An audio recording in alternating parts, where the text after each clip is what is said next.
Hello guys, जय श्री कृष्ण। केम छो? आज આપણે બનાવીશું લસણિયા બટાકા ભૂંગળા। બટાકા ભૂંગળા બનાવવા માટે આપણે પહેલા 500 ગ્રામ બટાકા લઈ લઈશું। હવે આપણે બટાકાને 2 પાણીથી ધોઈ લઈશું। હવે આપણે કુકરમાં 3 વિસલ વગાડીને બાફી લઈશું।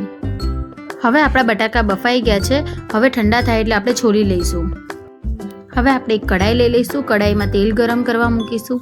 તેલ ગરમ થઈ જાય પછી આપણે લસણની પેસ્ટ એડ કરી દઈશું।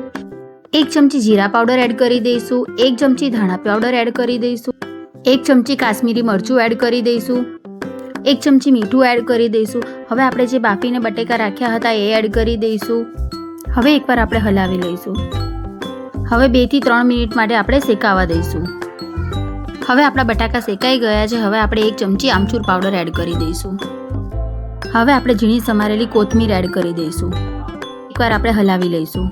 આપણા લસણિયા બટાકા તૈયાર છે। હવે આપણે ભૂંગળા તળી લઈશું। ભૂંગળા તળવા માટે આપણે એક કઢાઈમાં તેલ લઈ લઈશું। હવે આપણું તેલ ગરમ થઈ ગયું છે। હવે આપણે ભૂંગળા તળી લઈશું। હવે આપણા ભૂંગળા બધા તળાઈ ગયા છે। હવે આપણે ભૂંગળા ઉપર ચાટ મસાલો સ્પ્રિંકલ કરી દઈશું। હવે આપણા બટાકા ભૂંગળા બનીને તૈયાર છે। તમને જો મારો વિડીયો ગમ્યો હોય તો લાઈક અને સબસ્ક્રાઈબ કરી દેજો। Thank you for watching.